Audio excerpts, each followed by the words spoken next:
Man must grow and develop his consciousness. He has to eat and gain the nutrition of an evolved mind. You follow what I'm saying?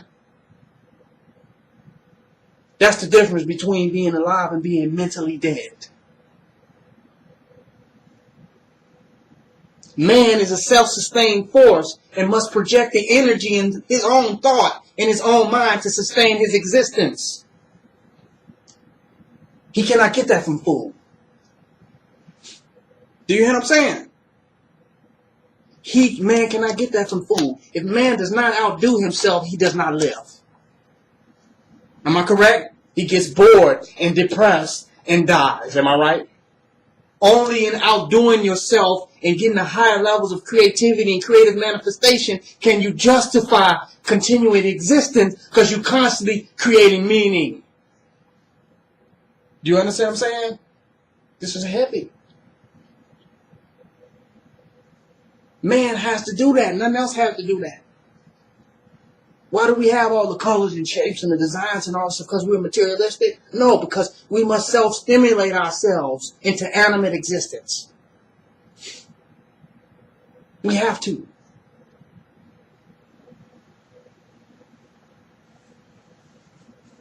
We're the only entity that must consciously self-sustain itself in order to exist. Monkey don't get depressed. He don't need it. He's happy with the same damn bananas he eat every day. No problem.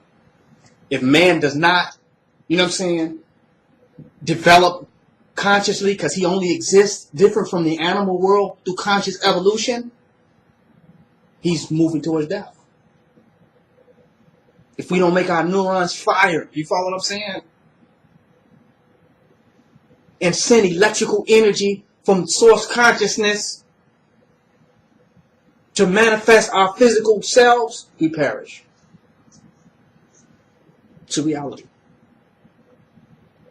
Our bodies operate because they receive electrical shocks from God moment to moment. I'm going heavy. Every time I move a finger, I just received an electrical shock from God. If I stop sending shock waves from higher conscious dimensions of where I really exist into this physical body, it dies. It begins to atrophy. You understand what I'm saying? If I move and I'm able to amass supreme power through motion, it's because that's the type of shocks that I'm sending from the electrical cosmic plane of where I really exist. Y'all hear what I'm saying? I'm hidden. We have to do this. Send higher qualities of electrical energy, of cosmic force into these bodies to evolve them into higher expressions of divine entities. We have to do this. We don't get that from food.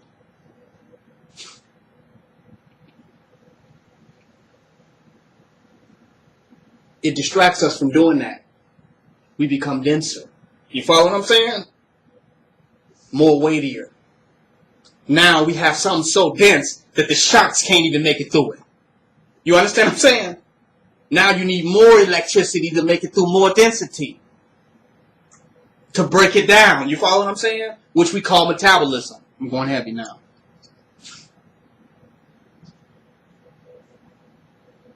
We need more energy to break through it. Because we have a disease. The disease of materialism. Where we get weighed down by the material world. I'm going heavy now.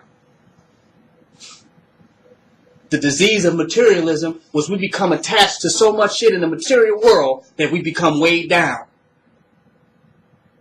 And by some of us getting weighed down, we become more physically material. You follow what I'm saying?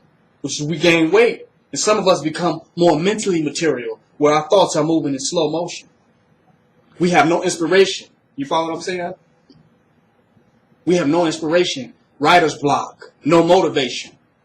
What is inspiration? Your inner spirit in action. That's what inspiration is. When your inner spirit cannot be animated into action in this body, you have no inspiration, no in spirit in action.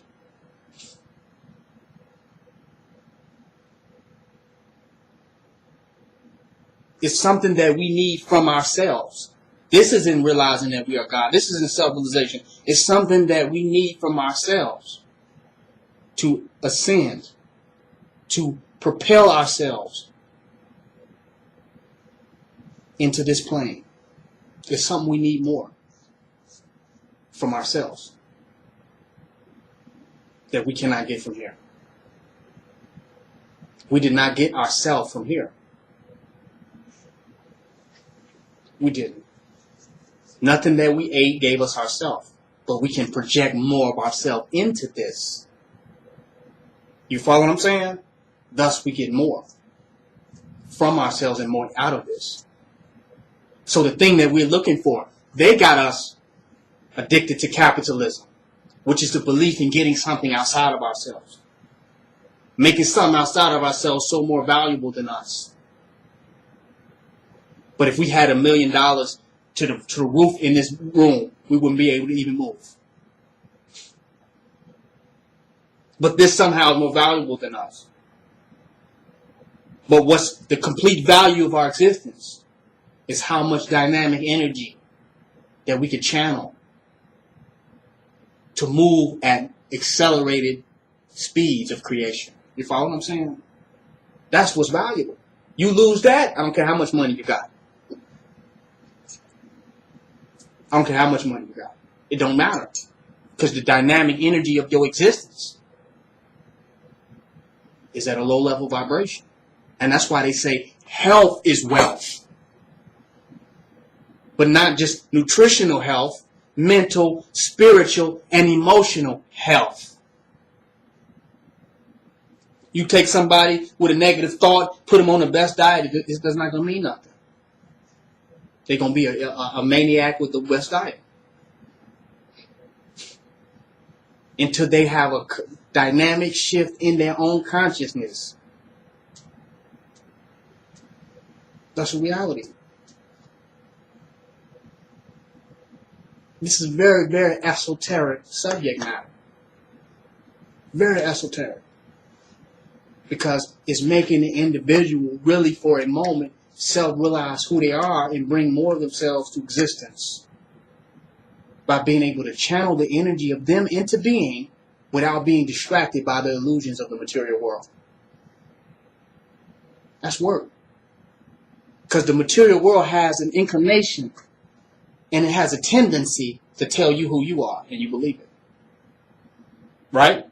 It has a tendency to do that. You're a nigger. You're this. You can't do that. You know. Your limits are doing that. You can't have that. They never did that before. They're coming for you. This is going to happen if you do that. It has a tendency to give you limited ideas. If that's what you're open to. When you go into meditation, you're supposed to be open to higher consciousness so you can receive thoughts about yourself on a higher plane. You follow what I'm saying? So that the thoughts about who you are come from the mind of God and not from the mind of man. A lot of us got thoughts that came from the mind of man about what's capable and what's possible. And we're looking for validation from the mind of man, not from the mind of an infinite cosmic creator that is who we really are. That's the social validation thing. We're looking for man to tell us who we are. Man is limited. Man will never do no more than he has already done. But God consciousness will take man beyond anything that he's ever did. God consciousness will make man a liar. God consciousness will make everything man think he can do completely limited in the spectrum of what is possible. Y'all hear what I'm saying? God consciousness will make man a liar. And man will not become God till he can see the limited. She will not become God till she can see the limits of her own thoughts. That's the reality. The limits of our thoughts make us less than gods. Makes our experiences less than heaven. You follow what I'm saying?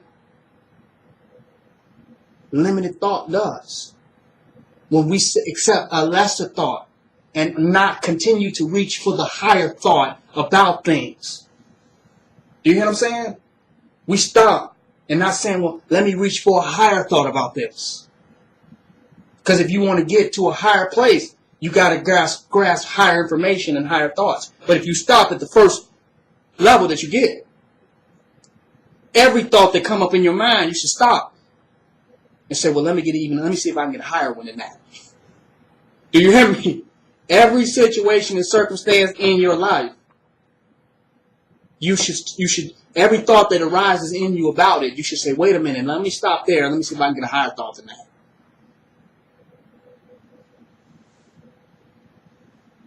The fool grasps onto whatever rises in his mind immediately. The fool grasped that and said, that's the absolute truth, I'm going with that. The fool said, the first thought that rises in his mind, we'll never defeat the white man. The higher thought is, why that he has been defeated in history then? If he's undefeatable, why did they get defeated in history? Why have every empire they have failed? So that's a lower thought. The fool accepts the lowest of thoughts as the absolute reality, leaving themselves stuck in experiences that they do not want to have because they can't think beyond it. Go to somebody and you say, you don't need a state ID. You really don't even need money. You really don't even need a car. You don't need nothing that is going to make you a slave. That's what you're really saying. Anything that's going to make you a slave, you don't need it. You know what the fool says? I can't see that. Because you can't think a higher thought. I've never had a state ID. Am I lying to them? You follow what I'm saying? The fool cannot think higher.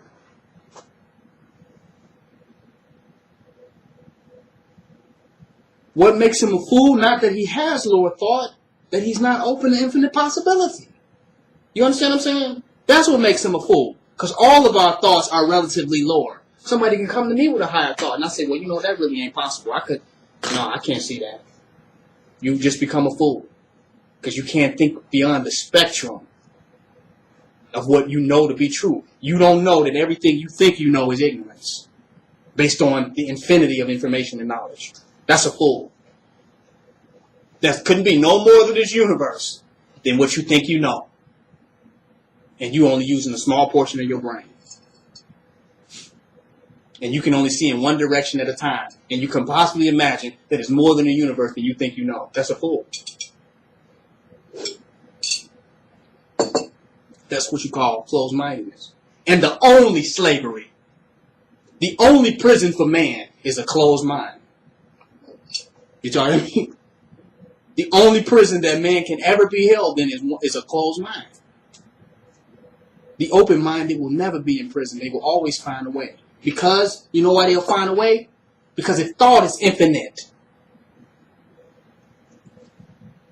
If thought can be compiled in an infinite series of innumerable codes. You follow what I'm saying? Think about it. Only in our imagination can we find limit. Woo! In the universe. In any situation and circumstance. Only in our imagination can we find limitation. Because as long as you can keep thinking, you can keep creating. And there's no limit to what you can create unless you close your damn mind. And that's immediately when you go into the prison. We want sovereignty. We want a black nation. We don't have to have all the answers right now. We don't even have to open our mind to the possibility.